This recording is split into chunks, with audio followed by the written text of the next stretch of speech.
todo pero sin pensar en nada. Ellos nos querían... Muy buenas tardes, esto es Siempre nos mienten, contra el totalitarismo, el pensamiento único y el discurso dominante de los medios hegemónicos. Hoy sin Luis Sicarelli, a quien le mandamos un saludo, el viernes ya está con nosotros. Así que vamos rápido al programa de hoy, que hoy tenemos verdaderamente un programa más que interesante, analizando la cuestión y el futuro de las elecciones en Estados Unidos. Para eso tenemos como invitado a un gran analista internacional, periodista, lo podemos encontrar todas las mañanas en Canal 26, en Mañanas Informadas con Federico Bisutti, está como columnista haciendo la sección de internacionales. Y además tengo la duda, no sé si será locutor, ahora él nos lo dirá. Manuel Castro, ¿qué tal? ¿Cómo estás? Cristian Taborda te saluda. ¿Qué tal? Muy buenas tardes, Cristian. Sí, soy locutor nacional. Es más, soy jefe de locutores del Canal 26 también. Ahí está, sí. Claro, mi carrera comenzó como locutor nacional, más locución y periodismo, claro. Bien, y de Cholulo ya A ver. te pregunto, Sí. ¿hace cuánto estás ya en Canal 26? No sé, como 13 o 14 años, supongo. No saqué la cuenta. Bueno, mira, te voy a confesar algo que es, yo te veía de chiquito ya. En Canal 9. ¿Eh? En Canal 9. Sí, lo que para mí es un placer conversar contigo, te veía y ahora estar charlando. 9 diario era eso. Sí, ahora estar charlando es un verdadero honor y un lujo que nos damos. Bueno, muchas gracias. No, bueno, muchas gracias. Manuel, Sí, tenemos para hablar bastante. Uf. Nosotros en el flyer pusimos como disparador la guerra por el poder, ¿no es cierto? Tratamos de, acá en lo que es el programa, ver la política más allá de las ideologías o lo que uno, o el deber ser, ¿no es cierto? Lo analizamos en cuestión de poder, como la medida de todas las cosas en la política y más aún en el ámbito internacional. Y en este caso reformulando aquella frase de Clausewitz, ¿no es cierto?, que la guerra como continuación de la política por otros medios, una reformulación que hace Foucault, la política como continuación de la guerra por otros medios. ¿Estamos ante eso, ante una guerra política? Siempre fue así. A ver, en geopolítica, como en la vida, el maneja por el temor o la codicia. Así los seres humanos y los países. Seguramente lo relacionado con el tema de las elecciones en los Estados Unidos. Coincido con Clausewitz, coincido con eso. También puedo coincidir con Sun Tzu, puedo coincidir también con el coronel Pedro Baños, un coronel español que ha escrito un par de libros sobre geopolítica que son maravillosos, y él justamente, yo tengo uno de ellos, no los dos, pero donde sostiene alguna de las posturas de Roosevelt, que decía que nada en política ocurre por casualidad. Se corta. Se cortó la última parte, medio que se está entrecortando. A ver ahora. ¿Se escucha ahora? Ahora sí. ¿Ahora se escucha? Sí. Se escucha bien, ¿no? Ahí estamos, sí. Bueno, el tema es que decía que Roosevelt solía decir que nada en política ocurre por casualidad, y todo aquello que pudo haber ocurrido o que pareció casual no lo fue. Es decir, el poder siempre ha sido el eje central que ha movilizado el control de la sociedad, de los medios de producción, y cómo ser garante para tener justamente todo eso, teniendo una capacidad de preeminencia con respecto al resto, que es justamente lo que se está discutiendo. Nunca se dejó de discutir el poder, como nunca se dejó de discutir la economía, ¿no?, que es lo que está también en todo esto.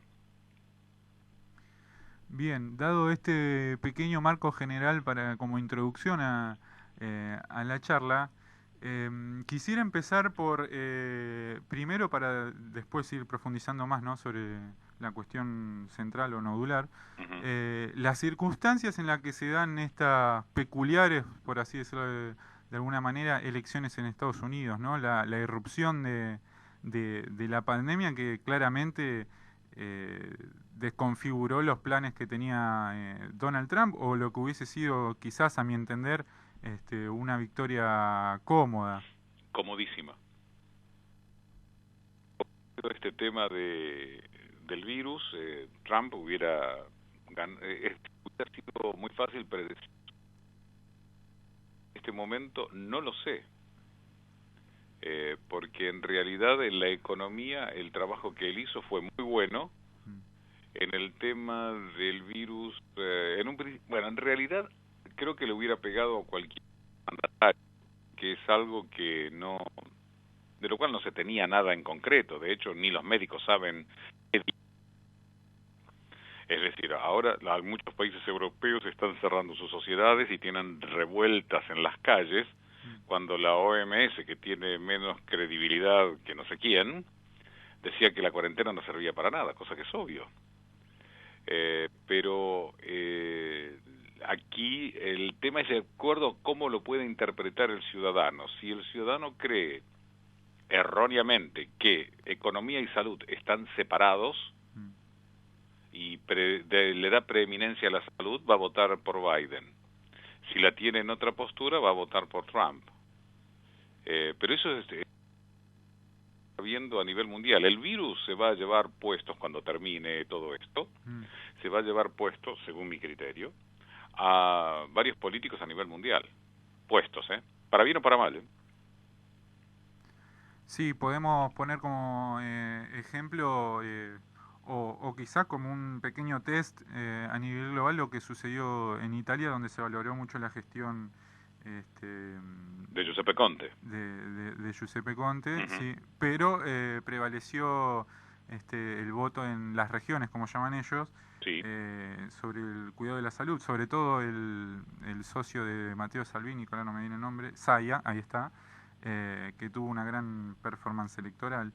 Y en Estados Unidos ocurre algo particular, a ver si podemos entrar en tema con las encuestas, que la consultora Gallup reveló que el 56% de los estadounidenses sienten que su economía está mejor que en años anteriores y que antes que asumiera Trump. Pero se da que la mayoría de las encuestas lo dan como perdedor. ¿Cómo es esto? ¿Cómo es el tema de las encuestas? Es inentendible. Por ejemplo, hay un crecimiento en el tercer trimestre de un 33,1%, sí, aún con todas las pérdidas que ha ocasionado este virus. Pero además, el tema es que la gente que ha perdido sus empresas, que no son generalmente los grandes capitalistas, no puede tener una postura a favor de algo, cuando en realidad, por ejemplo, mira, Cristian, se hablaba de mantener la higiene. Eso me lo decía mi mamá cuando venía del colegio: nene, lavate las manos. Ha perdido ciertas costumbres sanas a ver, parte de la enfermedad es falta de higiene. Por ejemplo, te dicen, este virus, tal cosa. Nosotros estamos conviviendo con virus que provocan enfermedades que no tienen cura. Y nadie paró el mundo. Nadie lo paró. Entonces, claro, eso permite que exista una gran cantidad de sospechas sobre las ideas que pueden estar detrás de toda esa actitud, cosa que no dudo por otro lado, porque, como te decía, nada en política ocurre por casualidad. Ahora, el tema de las economías es muy importante. Es casi, a ver, la economía, yo lo lamento, pero no se puede separar de la vida. Porque vos podés tener salud, pero si no tenés dinero, estás muerto igual. Tiene que haber un equilibrio entre uno y otro. A ver, ¿qué sucede? Ahí se cortó cuarentenas, parte, pero no siempre han sido cuarentenas. Nosotros tenemos cuarentena directamente.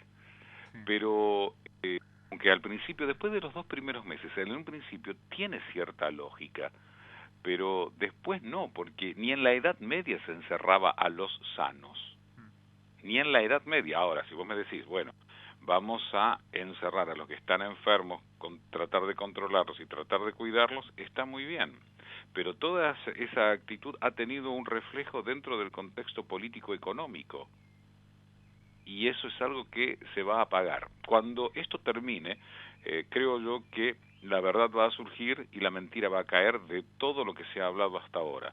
Pero igual, los infectólogos, epidemiólogos y un montón de cosas han fallado. Porque hoy, como te dicen una cosa, al día siguiente te decían otra totalmente distinta. ¿O me equivoco?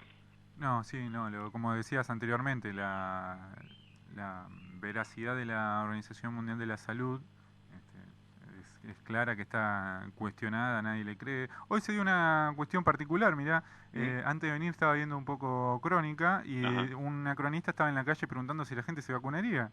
Y en el canal estaban diciendo, sí, ¿cómo no nos vamos a vacunar? Cuando le preguntaron a la gente, uno solo de 12 que preguntaron dijo, sí, yo me vacunaría. ¿Y el resto? Y el resto decían no. Y le preguntaban por qué. Y decía, porque nosotros no sabemos que la vacuna no está aprobada. Y la gente muy informada para... Pero esa información la tuvieron por canales alternativos o por algunos disidentes dentro de los canales oficiales, es entre comillas.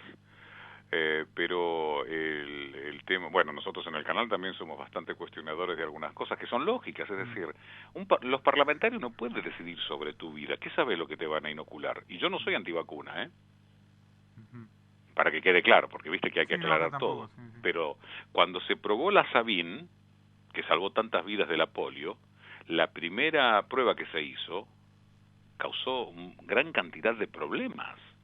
Es decir, vos para tener una vacuna segura necesitas 5 años mínimo.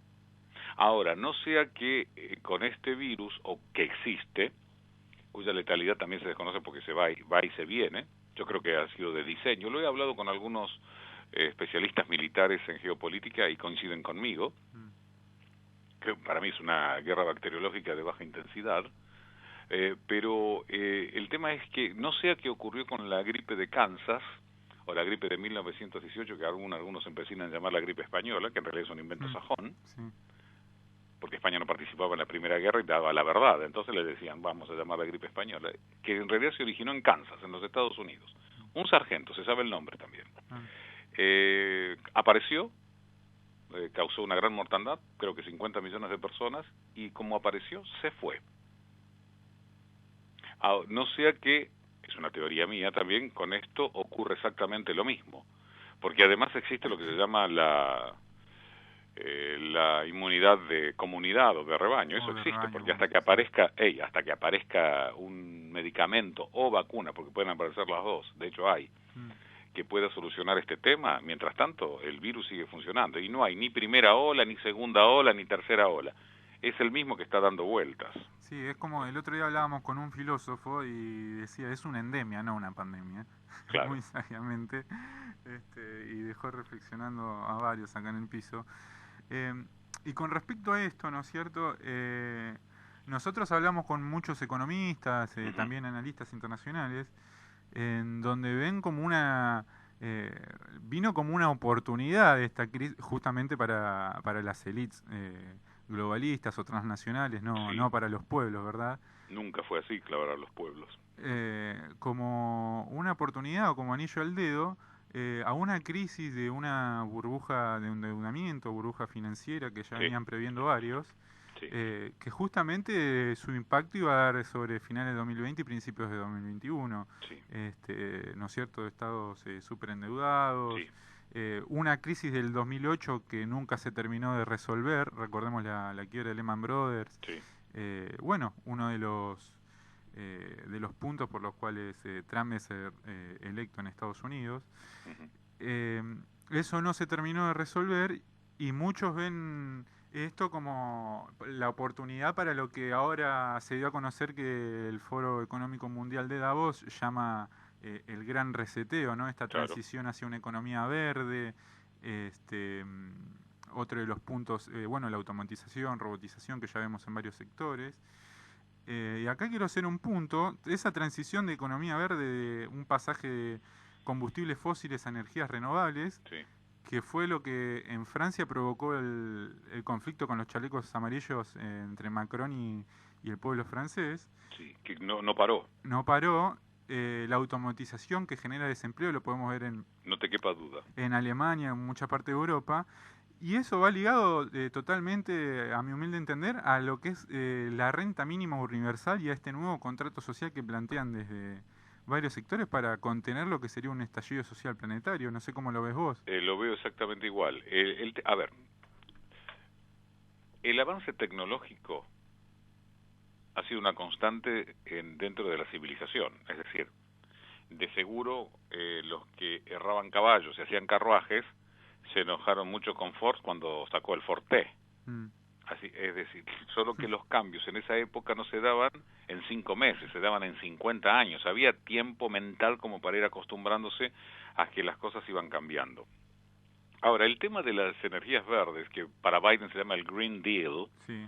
Primero, las energías verdes, si bien pueden ser muy aplaudibles y plausibles o lo que fuere, son carísimas todavía. De hecho, ¿y quién las va a hacer? Porque, por ejemplo, China no aceptó eso, la India tampoco. Lo que sucede es que algunos países que han tratado de implementarla, el caso de España, por ejemplo, tienen tarifas que son carísimas e insostenibles. Es decir, se tiene que estar dando una transformación importante. En la última, en el último encuentro que tuvieron en Nashville, en Tennessee, Trump con Biden dijo, bueno, habló del tema de del fracking, Sí. con lo cual le pegó a muchos estados que son petroleros, sobre todo Pensilvania y algo así, con lo cual el tema le dijeron, bueno, escucharon lo que está pasando, con lo cual cientos de miles de puestos de trabajo pueden estar en peligro. Que puede haber una transformación, sí, pero además, ¿qué haces con la gran cantidad de personas? Se cortó, ¿eh? A ver, lo perdimos, me parece, a Manuel. Bueno, una pena, a ver, lo perdimos a Manuel. Ahí vamos a ver si lo podemos volver a contactar. Venía interesante la charla. Ahí está. Sí. Ah, ahí está. No sé qué pasó. No sé qué se- está pasando ahí con mi línea, ¿eh? ¿Eh? No sé qué está pasando ahí con mi línea. Está interrumpida, parece. No sé. Qué raro. No sé Bueno. en qué parte me quedé, pero bueno. No, en el tema del fracking, de la campaña antifracking de Biden en las economías verdes. La pérdida Claro, de que empleos. en realidad son todavía muy costosas y además te dejan mucha gente sin trabajo, con lo cual es doloroso decir que te puede llegar a sobrar gente. ¿Qué haces con todas esas personas que no tengan esa capacidad para mantenerse trabajando? Es decir, vos podés aceptar las energías verdes, está muy bien, pero tan de golpe, tan brutal el cambio. Bueno, ahí entra el tema de la biopolítica, ya que mencionamos en un principio a Michel Foucault.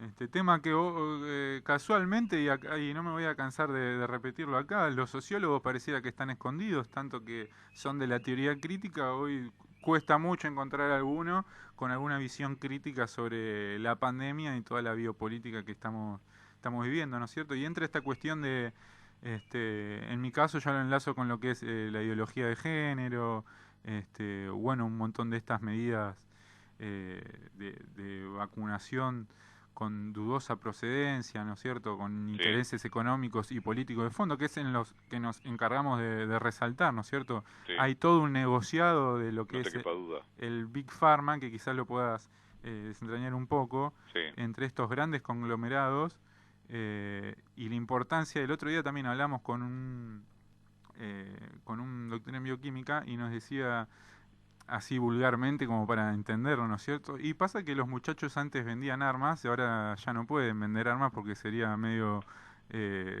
queda mal, entonces empezaron a vender vacunas como una imagen, ¿no es cierto?, metafórica de por dónde va el mundo. Bueno, el tema, la economía mundial siempre se ha manejado por venta de armas, venta de medicamentos o venta de droga.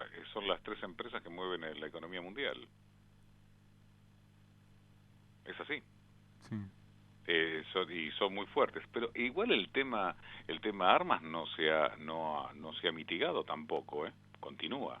Tal vez no tan fuerte como se pudiera. Por ejemplo, una persona como Trump ha vivido retirando soldados y no haciendo ninguna guerra en los últimos 4 años. Es decir, los años de su gobierno. Sí.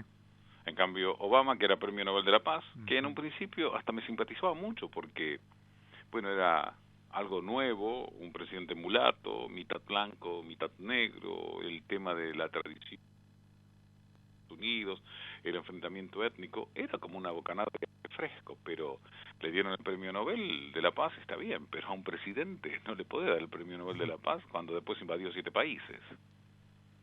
Sí, se presentó y se vendió como eso. Haciendo foco en lo de Trump, ¿cómo es la relación en los últimos meses? Antes de comenzar la campaña fue bastante tenso con el complejo militar, de hecho con Trump acusaciones Sigue siendo, diciendo, hasta con los generales del Pentágono. sí, me quieren los mandos bajos porque no me Exacto, acuerdo la frase pero no los exactamente. fabrican armas. Exactamente. Eso lo dijo. Y sí, ha tenido un encontronazo con los altos mandos del Pentágono porque él está dispuesto a retirar todos los soldados. Y además él tiene una postura, de hecho los ha reubicado, en el caso de Alemania los ubicó más por Rumania, por Polonia, pero no la misma cantidad, sino la mitad. Entonces, igual los puso casi cerca de la frontera con Rusia. Pero el tema es que ninguna actitud cuando pudo haberlo utilizado el ejército. Él utiliza siempre otro tema de presión, que es el tema económico.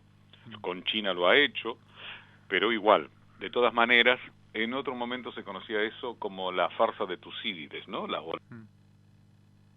existencia de una potencia emergente ante una China, ante una potencia existente, los Estados Unidos, y que tarde o temprano empiezan los temas como económicos y pueden terminar a balazos. Eso es algo que puede darse también, pero a nivel mundial, porque aquí detrás de todo eso se está jugando el desarrollo económico y el dinero, pero de una manera muy muy fuerte. Y yo creo que en estas elecciones lo que se juega en los Estados Unidos, donde todos hablamos y todos votamos, pero en realidad lo deciden los estadounidenses nada más. Todo el mundo habla, todo el mundo vota, pero lo deciden ellos. Está los globalistas contra los patriotas, eso yo lo creo. Ya lo dijo Trump, creo que el año pasado ante las Naciones Unidas. Esta es una lucha entre globalistas y patriotas. Boris Johnson también lo dijo, y otros también, hasta el presidente de El Salvador, Bukele, ¿no? También sí. lo había dicho. Es decir, algo hay y no se puede obviar. Y creo que la ciudadanía, el ciudadano medio, ha comenzado a darse cuenta de cuántos tejes y manejes hay en un nivel donde hay ciertas cosas que se le escapan. Porque no siempre los gobernantes son los que mandan, ¿eh? Hay otros más arriba, claro, que no los vemos, ni tampoco son elegidos. Bien, y cuando hablamos de eso es algo que acá en el ámbito argentino quizás hace un tiempo no se hablaba, pero en los últimos tiempos ha tomado quizá notoriedad esta idea del Deep State que tanto habla Donald Trump. ¿Cómo ves vos la posición en el futuro de ganar Trump o Biden en cuanto a se mantendrá? Yo al menos veo una alianza táctica con Vladimir Putin, con Rusia, ¿no es cierto? ¿Entre quién? Entre Trump y Putin. No así con Biden o una parte del Deep State que lo ve como el enemigo natural, digamos, a Rusia. Sí, claro. Pero lo que pasa es que Putin tiene una postura muy similar a la de Trump. Si de ganar Biden, se volverá al Tratado de París, se afianzará el tema que tiene que ver con las Naciones Unidas, la OMS, a la que nadie respeta, pero parece que hay que escucharla. Lo que sucede también es que hay muchas instituciones a nivel internacional que no han dado los resultados que se esperaba o para la cual fueron creados. ¿Alguien me puede decir cuántas guerras paró la ONU? Tenés la OMS, que se parece que es el Ministerio de Salud del mundo, sí, y además un gobierno o la ONU que te saca leyes que están por encima de los estados. Es decir, que nosotros como ciudadanos, por ejemplo, en el caso de Argentina, somos como inquilinos, no ciudadanos. Y se supone que la decisión la tiene que tomar cada ciudadano, no la ONU. Y además tenés una ONU conformada con una estructura que viene después de la Segunda Guerra Mundial. Es decir, 5 países que tienen derecho de veto. Si hay algo que no les gusta, lo vetan, ¿no? China, Francia, sí, Estados Unidos, Gran Bretaña, Rusia por la vieja Unión Soviética. Entonces ahí hay un problema de desigualdad. Bueno, siempre hubo un problema de desigualdad en el mundo. Nunca fuimos muy iguales.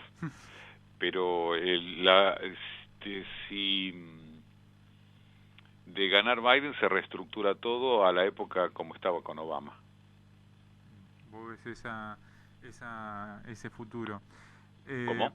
Vos ves ese futuro y a colación a eso te iba a preguntar... Sí, yo lo veo tal cual. Si ganara Trump, el alejamiento va a ser cada vez mayor, que es lo que desean muchos, ¿no? ¿Vos ves la posibilidad, en el caso de que gane Trump, de un mundo multipolar de triunfo del realismo político, digamos? ¿Multipolar en qué sentido? Que haya más... es decir, multipolar sí, en el sentido que no va a haber dos potencias, sino que va a haber más. Claro, lo hago en el sentido de una vuelta a los estados como actores principales del sistema internacional. Sí, entendí. Con, sí, perdón, a los estados nacionales, sí, que es lo que se quiere destruir, el Estado Nacional. Con Estados Unidos, China, Rusia, India, Japón y Alemania como, digamos, liderando ciertas regiones, ¿no? Más regional, digamos. Sí, el tema de grandes potencias, sí, el caso de la India no hay que dejarla de lado. Irán también quiere tener arte y parte en eso. Los turcos también quieren tener en ciertos sectores también. Sí, es totalmente multipolar. Es decir, no va a haber solamente dos grandes potencias, va a haber otras más, que son las que van a... De hecho ya están discutiendo a ver la tajada de que le corresponde en esto, ¿no? Sí. Es decir, en la ruta de la seda de China, que las rutas de la seda no es solamente la primera, que era la de Marco Polo, la que contó Marco Polo, sino que en realidad son distintos lugares donde el país pueda tener puertos desde el cual salir, incluyendo el Ártico. Quiere meterse en el Ártico cuando en realidad el deshielo está provocando que el Ártico sea un poco más navegable. Pero eso es una zona de influencia de Rusia. Pero los chinos también quieren tener parte. Y también los Estados Unidos. Ojo, porque Estados Unidos también tiene Alaska, Canadá, toda esa zona por arriba, donde seguimos discutiendo dinero y poder. Y además, toda gran potencia necesita no solamente tener una economía muy fuerte, sino tener también poder militar fuerte. Hasta ahora el poder militar lo tiene los Estados Unidos, es decir, tiene sus casi 20 portaaviones, China tiene solamente 2, Rusia también tiene menos, pero es decir, la capacidad de desplazamiento de los Estados Unidos militarmente hablando todavía la tiene de su lado. Pero estamos en una etapa de reacomodamiento de zonas de influencia y de áreas de influencia. ¿Qué vamos a hacer nosotros como Argentina? Nosotros en Argentina lo único que podemos elegir es el color del collar que nos vamos a poner, y ahí nomás también. Triste, pero es así. Sí. ¿Y cómo vos ves? Algunos quizás sería como una tercera... vía estas dos que recién planteamos, la de multipolarismo, del realismo político de Trump, o la idea de gobernanza global de Biden fortaleciendo los organismos supranacionales, multilaterales, que plantean como una bipolaridad tecnológica, dividiendo en zonas conectadas, no conectadas, como Thomas Barnett, que plantea esta idea de la importancia de las nuevas tecnologías, la inteligencia artificial sobre todo. Sí, el tema de las nuevas tecnologías es algo que no se va a poder evitar, porque forma parte del devenir del desarrollo humano. Esto ha sido siempre e históricamente así. El tema es cuando en realidad eso ayuda a que ciertas corporaciones o ciertos señores o ciertos grupos de señores pueda llegar a tener un control sobre la libertad del ser humano. Ese es el otro problema, porque ese es el temor de algunos, o es el temor que algunos tenemos. Es decir, va a ocurrir tal cosa, ¿a qué precio? Esa es la otra, ¿a qué precio voy a tener todo ese desarrollo? Es decir, voy a tener un gran hermano que me va a cuestionar, que me va a custodiar, que voy a estar controlado. El tema tecnológico, el desarrollo tecnológico forma parte de algo que va a ocurrir sí o sí, eso no se va a poder evitar. El tema es cómo y a qué precio.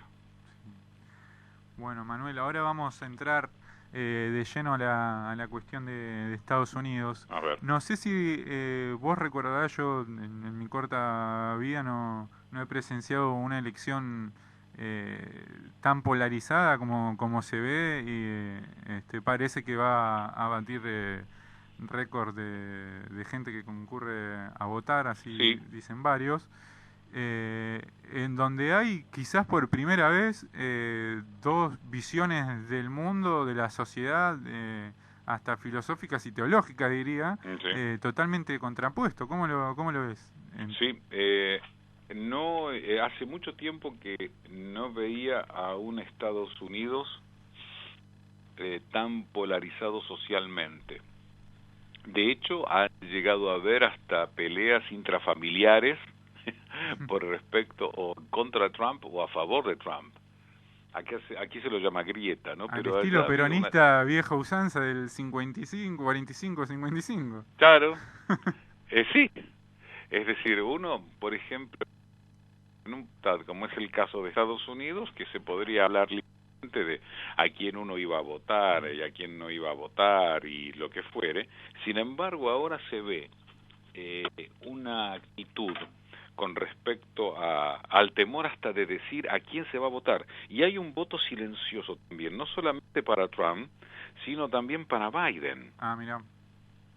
Porque algunos no quieren decir ni siquiera si votan republicanos, algunos sí, pero son la minoría. Es decir, cuando fue la elección de 2016,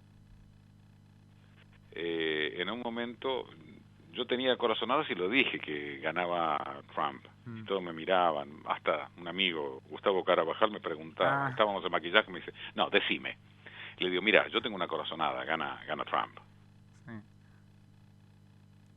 Caso, si bien tengo una corazonada que, a ver, es muy raro que un presidente en funciones en Estados Unidos pierda una reelección. Es decir, para que lo pierda tiene que haberlo Solo hecho 5 muy perdieron mal, hasta como Carter. Carter, Hoover, Gerald Claro. Ford, bueno, Bush padre. Sí. Y no me acuerdo el. No hay muchos son más. 5, sí. Pero hay que hacerla muy mal para que no seas reelecto. Así es que, salvo el caso del virus que haya sido mal interpretado, a ver, el presidente lo hubiera golpeado exactamente igual porque nadie sabe qué diablos hacer. Sí. Vamos a decir la verdad. Si hubiera estado Biden le hubiera pasado lo mismo, u Obama, porque nadie sabe qué hacer, nadie sabía qué hacer. Ahora, el tema que aquí hay dos posturas que son irreconciliables. Hay por ejemplo, el Partido Demócrata se ha volcado, sobre todo con Bernie Sanders, se ha volcado mucho a la izquierda, lo que es izquierda para Estados Unidos. Sí, la izquierda en Estados Unidos es izquierda liberal. Los liberals son en realidad los izquierdistas, sería una socialdemocracia. Sí, el progresismo. Sí, bueno, claro, pero todos queremos progresar. Lo que pasa es que todos utilizan la palabra progresismo porque no quieren usar la palabra ni socialismo ni comunista. Claro. Entonces progresismo suena muy lindo, pero en realidad no. Progresar queremos todos, los que sean de derecha, de izquierda, de centro o de nada. Pero cuando usan esa palabra es porque tienen miedo de decir el nombre verdadero. El tema es que, por ejemplo, Bernie Sanders, que fue el gran rival de Hillary Clinton, señora nefasta si la hay, casi 80 años, pero con una pasión, casi como Donald Trump. Donald Trump tuvo el virus, algunos no lo creen, otros sí, salió diciendo, bueno, lo vencí. En cambio, Biden, cuando está hablando, a uno le da un temor como diciendo, ay, no te caigas, no te caigas. Y a veces he hablado con algunos amigos y le he dicho, ¿cómo los demócratas no eligieron a otro candidato? No, es que es una cosa, uno lo ve... No, en serio lo digo, ¿eh? Sí, no, es que uno el otro día se confundió a Trump con Bush, hablaba de Bush y claro. lo tuvieron que corregir. Y la otra le dijo, remember, y uno le dijo, señor, no es candidato a senador, usted es candidato a presidente. Sí, tal cual. No, uno no lo pueden creer, pero uno lo entiende. Y va a ser presidente de la primera...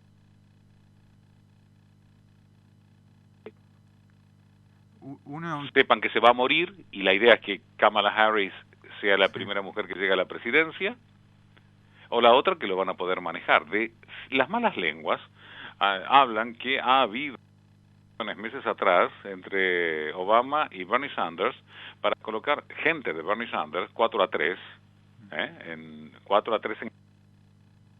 en las distintas secretarías del futuro gobierno demócrata.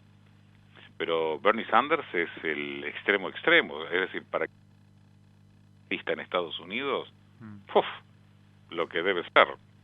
Y sin embargo, Bernie Sanders, yo lo escuchaba cuando hablaba en la época de Hillary y era carismático, y va para 80 años, pero es el extremo de Donald Trump.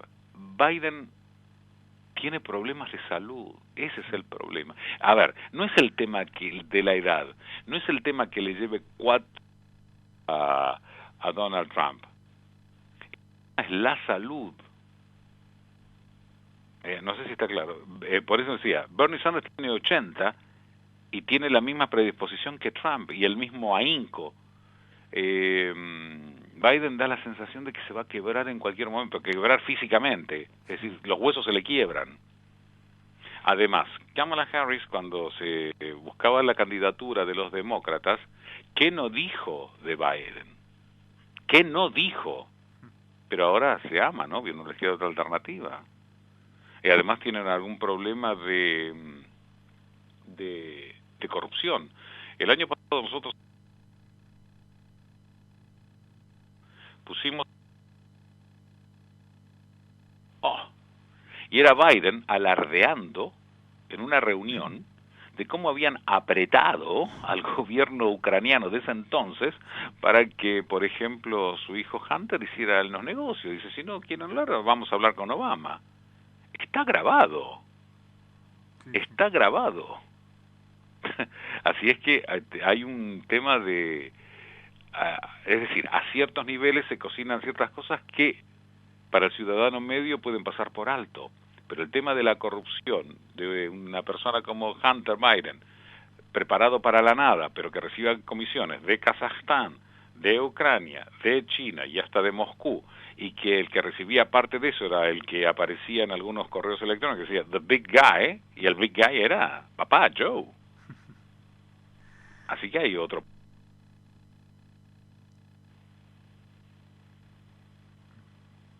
A ver, se cortó. Ahí está. Ahí volvió.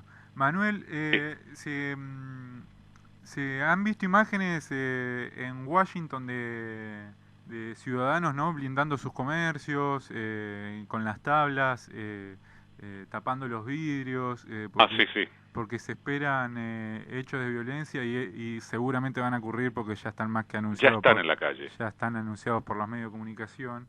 En lo que todo indica que va a ser una pelea reñida. Quisiera que me menciones algunos de los estados claves. Creo que Florida es el fundamental. Pensilvania es fundamental. Sí. Texas también. En donde... Wisconsin, Michigan. Son todos... Texas, perdón, ¿Texas lo ves vos como también disputado? En algún momento se hablaba de eso, pero... No, te estoy diciendo que es importante. De los estados importantes, sí, para la victoria de cualquiera de los candidatos. Es decir, todo depende de la... Aquí lo que se juegan son, por ejemplo, los colegios electorales, es decir, California, bueno, yo creo que lo tiene perdido. Si gana Trump es increíble, pero hay 55, por ejemplo, 55 electores. Texas tiene 38, la Florida 29. También Nueva York tiene 29, pero hay que ver si gana Trump ahí. El tema es Pensilvania, pero además otro tema, no solamente se elige presidente y vice, también está la renovación total de la Cámara de Representantes, sí, y un tercio del Senado, son 33 senadores y 11 gobernadores también. Es decir, la Cámara de Representantes es importante, hasta ahora el Senado está en manos de los republicanos. Pero la verdad que estoy siguiendo todo esto con fascinación porque nunca pensé que se iba a llegar a una situación tan extrema como esta. A lo que apuntaba, y acaba la pregunta, es, muchos auguran una situación similar a lo que pasó con Al Gore en la presidencia. En la Florida con Bush. Probable. Que la Suprema Corte terminó judicializando, ¿no es cierto?, la judicialización de la política, digamos, en Estados Unidos. La Corte Suprema, que son 6-13, es decir, está en manos de los republicanos casi. Sí, Y esa elección tuvo un hecho particular que vos seguramente lo recordarás, el caso de este niño cubano, Elian González, ¿no es cierto?, que terminó Sí, inclinando la balanza sí. en repudio a los demócratas. Recordamos que era un niño que el padre o la madre, no me acuerdo, murió en la balsa, el niño llega a Estados Unidos y la gestión de Clinton lo vuelve a mandar para Cuba. Sí, entran brutalmente donde estaban los guardias de seguridad y se lo llevan por las malas. Sí, bueno, el tema de la Florida no solamente tiene que ver con los cubanos estadounidenses, también con los venezolanos que escaparon del régimen de Maduro o de Chávez, y también el tema que no hay que, me interesaría saber cómo van a votar los haitianos. Hay 500.000 en Haití. Hay más de Estados Unidos. No tiene muy buen recuerdo de los Clinton. Bueno, Trump tampoco le cumplió mucho de las promesas, pero quisiera saber cómo van a decidir ellos el voto en estados claves como son, por ejemplo, el estado de la Florida. Lo que vos sí estabas hablando, y no creo que lo dejé inconcluso, es el tema de la seguridad. Es decir, la Casa Blanca está rodeada con una reja especial, está custodiada también por agentes del servicio secreto, hay fuerzas de seguridad, hay soldados de la Guardia Nacional. Guardia Nacional, no ejército. El ejército no se puede sacar a las calles de los Estados Unidos. La Guardia Nacional es como una especie de ejército, como si fuera aquí la gendarmería. Es un ejército, pero interno. Y además el tema de lo que puede hacer BLM o Antifa u otros grupos que son verdaderamente extremistas, fogoneados también por ciertas personas que tienen mucho capital y que son enemigos políticos. Filántropos. De Donald Trump. Dicen. Filántropos se dicen. Capicúa. Es verdad. Y otra de las cuestiones es que en caso de darse este procedimiento donde se judicializara, los resultados se conocerían recién en algunos días. En aquel momento con Al Gore se conocieron 35 días después, un mes después. Sí, es decir, teóricamente tendría que tomar posesión el nuevo presidente el miércoles 20 de enero del año que viene. Pero esto, si el tema del conteo lleva más tiempo, esto puede tardar un mes. Podría tardar un mes. Es decir, Donald Trump tendría que seguir en el cargo un mes. Aunque a Nancy Pelosi le encantaría ser, aunque fuera presidente, por un tiempito. Sí, sería una Pinedo de Estados Unidos. ¿Recuerda a Pinedo, no es cierto? Que estuvo acá 24 horas. El de Pinedo fue un gran gobierno, nunca un problema, nunca impecable. Claro que duró poco, pero bueno. Es un chiste, ¿no? Obviamente. Sí. Y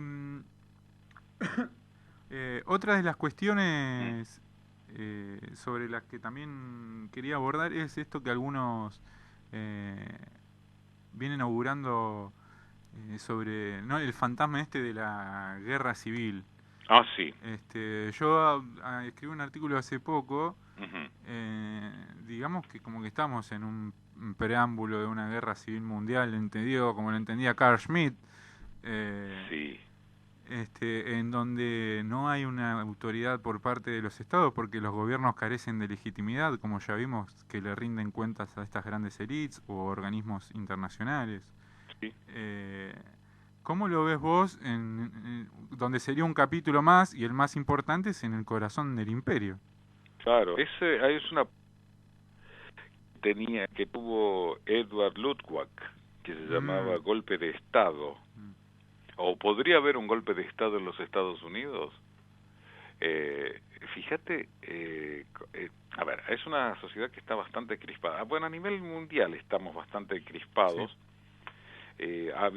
Se ha fogoneado mucho para que eso ocurriera. Pero, por ejemplo, ya que estuvimos hablando del estado de Texas, por ejemplo, hay milicias, o sea que está la segunda enmienda de los Estados Unidos, donde está el derecho al armamento ante para la defensa del país o ante la situación que apareciera un gobierno tiránico.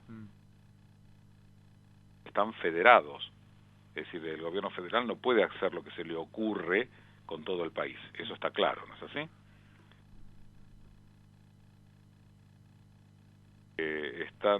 Algunas dicen que iban a ir con las armas a los lugares de votación y en cuanto hubiera fraude no sabíamos lo que puede llegar a suceder. Así que así de crispado está el ambiente en los Estados Unidos de hoy. Así de crispado está. ¿Y vos ves en estas últimas... Guerra civil hubo una vez en Estados Unidos. Yo no sé Sí. si estaríamos en una situación similar. Pero que el ambiente está totalmente dividido, sí. Como nunca, ¿eh? Claro, muchos hablan de las últimas estas manifestaciones de Black Lives Matter o de Antifa como una especie de revolución de color adentro de los Estados Unidos. ¿Vos lo ves? Bueno, a ver, desde hace los problemas así de manifestaciones en Estados Unidos tienen desde el año constantes. Y además muchos dijeron que las manifestaciones, no importa el resultado, iban a continuar. Entonces está el hecho de provocar las movilizaciones porque sí, y si no hubiera un problema lo inventarían en vez de solucionarlo. De hecho, los saqueos que ha habido, está luchando por los derechos o por una cosa que se hizo mal, pero cuando uno está ante una actitud de algo que sucedió y que está mal, la forma de reclamar es de una manera mucho más civilizada, no entrando a saquear, lo cual provocó que muchas personas, incluso de la comunidad negra, salieran destruyendo el comercio y salieron armados, porque vos ahí tu propiedad privada la defendés con las armas en los Estados Unidos, Sí. ¿eh? Sí, se han No es como en otros países. Se han visto las escenas de los comerciantes armando, defendiendo. Bueno, de hecho circularon muchos videos, ¿no es cierto?, de estos encontronazos entre los Boogaloo Boys, como se los llama, y las Panteras Negras, las nuevas Panteras Negras, milicias que circulaban por algunas calles, donde estaban todos los muchachos armados y uno lo veía acá donde se dispara el primer tiro. Es una y masacre. viene el otro de respuesta. Una masacre. Y obviamente, pero el tema es que la crispación está puesta a la orden del día y nunca se ha visto cómo se ha a ver, esto se ha fogoneado desde hace mucho tiempo. Por ejemplo, se hablaste muy bien de lo que se llaman las revoluciones de color. Eso también ocurrió en Ucrania, es una revolución de color. Fíjate, es un buen punto el que acabas de plantear porque me lo trajiste a la mente. En los últimos tiempos ha habido manifestaciones de la ciudadanía sin líderes. ¿Por qué? Porque la política ha engañado a los ciudadanos, los representantes no te representan, entonces la sociedad sale a la calle sin una cabeza visible, pero con una queja compartida por todos, o varias quejas compartidas por todos, porque en realidad las quejas son varias, no es una sola. Y la salida de los pueblos se ha dado o la revolución, la primavera árabe, que en realidad solamente sirvió en Túnez, que es donde se originó y donde se produjeron los cambios. En los otros no pasó absolutamente nada más allá de lo emocionante que podía ser lo de la Plaza Tahrir en el Cairo, cuando yo recuerdo uno que decía, se juntaban cristianos y musulmanes después de la hora del rezo, y uno decía, aquí no hay ni musulmanes, aquí no hay ni cristianos, aquí hay egipcios. Impresionante eso, aquí hay ciudadanos. Y en otros países también, como en el caso del Líbano, ante la corruptela y la corrupción constante de los gobiernos, que hace que la gente salga a la calle diciendo, muchachos, el sistema no funciona. A ver, una crítica y un descontento real, eso puede ser fogoneado por ciertos sectores interesados para llevarlo a donde lo quieren llevar, cosa que ha pasado. Por ejemplo, los inmigrantes ilegales hacia la frontera de los Estados Unidos, que algunos eran llevados, el tema de los que van desde África a Europa, que tenés las ONGs que los ayudan, pero en realidad no los ayudan en alta mar, que es la ley del mar, que vos tenés que rescatar a quien esté al garete, es decir, sin dirección. Van a buscar a la costa, lo cual es ilegal y estás contribuyendo con las mafias que trafican personas. Entonces aquí hay un juego perverso de querer hacer el bien, que está bien, con una gran cantidad de intereses que propugnan otra cosa. Entonces a veces el tema se mezcla sobre un pedido real, una exigencia real de la ciudadanía, fogoneada por otros intereses de personas que tienen más poder que los que gobiernan. Manuel, mira, nos quedan 5 minutos y quería No sé preguntar. si fui claro. Sí, sí, sí, sí, Estabas. clarísimo, clarísimo. Quería consultarte, ¿no es cierto?, la implicancia de las elecciones de Estados Unidos en Hispanoamérica y en Argentina. Buena pregunta. Mira, ¿Cómo lo ves? mira, el tema de que Estados Unidos, con respecto a nosotros, tiene una votación muy importante en cuanto al Fondo Monetario Internacional, que no sé para qué fuimos ahí, pero no importa. Mm. El tema es que con Trump se había firmado un convenio, por lo menos estaban con un convenio interesados en la restitución de la democracia en Cuba, Nicaragua y en Venezuela. Para un tema importante es que hace unos años Estados Unidos como que abandonó la parte de lo que él se conocía peyorativamente como el patio trasero de los Estados Unidos. Aquí Estados Unidos su preeminencia en América porque allá hay varias potencias que le están disputando el poder. China, sí, una, y Rusia es la otra. Rusia estaría más o menos en la zona del Caribe, y si te entra Irán con Hezbollah en la zona de Venezuela, porque ya los estadounidenses avisaron que si llegaban a poner misiles en Venezuela, ellos iban a atacar, porque no lo iban a tolerar. Estoy hablando en serio, misiles iraníes en esa zona. Sí. Así es que ahí estamos ante una recomposición donde Estados Unidos tiene que mirar a la parte americana, que es occidental, en mentalidad occidental, y que va a tener que cuidar para tener, no que nos pudiera convenir o no a nosotros, sino por su propia sobrevivencia. Va a tener que mirar para esta parte del continente, que la tuvo bastante alejada. Bueno, de hecho, hasta Trump se está alejando de Europa también, dice, si los europeos...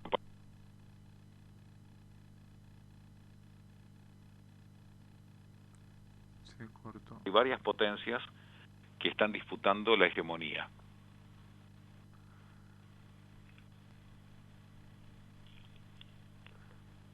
Bien, sí, Claver Carone, también el reciente electo presidente del Banco Interamericano de Desarrollo, había planteado la idea, Trump también, ¿no es cierto?, esta idea de relocalizar las fábricas y empresas en Asia hacia América Latina, y algunos preveían un plan de asistencia financiera para este sector tratando de contener el avance de China. Ejemplo. No, ¿se te cortó? ¿No te escuché cómo? Sacarlas de China. Claro.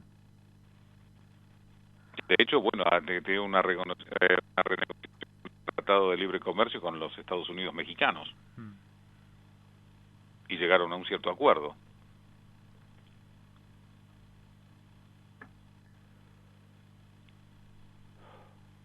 Bien. ¿Estás en línea, Manuel? Sí, sí, estoy en línea. Te decía del arreglo que había tenido México con los Estados Unidos en el... Justamente eso. Claro. Bueno, Manuel, ya se hizo la hora. La verdad que fue un gusto, un placer charlar con vos. Igualmente, varios la temas. verdad agradezco el llamado. Nos quedan mucho más en el tintero porque nunca terminaríamos. No, tenemos que esperar el resultado. Sí, sí. Bueno, ya que estás, a ver qué corazonada o qué pronóstico tenés. No, la verdad. Te comprometo. Esta vez, yo no sé, yo no sé si ganará Biden, no sé. Pero, viste, en geopolítica nunca se tiene que jugar al Nostradamus. Se considera poco serio. Mira, para mí gana Biden con los votos, pero no en el colegio. Decir que va a tener más votos, pero no en el colegio electoral. Sí. Bueno, al menos, viste, yo arriesgo esa. Es probable, es probable. Sí. Es probable. Así que, pero para hay mí... 538 electores que hay que ganar. Con 270, listo, ya se tiene la presidencia. Pero para mí esto se va a demorar. Sí, se va a demorar, sí. Bueno, Manuel, la verdad que fue un gusto. Decinos dónde te pueden seguir los oyentes. Sí, en el Canal 26 a la mañana, en Mañanas Informadas, con Federico Bisutti. Bien, bárbaro. De 10 a 12. Bueno, Manuel, te comprometemos para seguir hablando la próxima cuando ya estén los resultados. Perfecto. A tu disposición cuando quieras, y muchas gracias. No, gracias a vos. Te mando un fuerte abrazo. Igualmente. Bien, ahí pasó Manuel Castro haciendo un análisis sobre las implicancias futuras de las elecciones en Estados Unidos. Así que nosotros ya nos despedimos. Recuerden de suscribirse al canal de YouTube. Siempre nos mienten, dejarnos algún comentario, compartir, así tiene más difusión. Nos pueden seguir en todas las redes, Facebook, Twitter, Instagram. Y nos estamos viendo el viernes a las 4 de la tarde con Luis Sicarelli. Somos Siempre Nos Mienten. Chau, chau.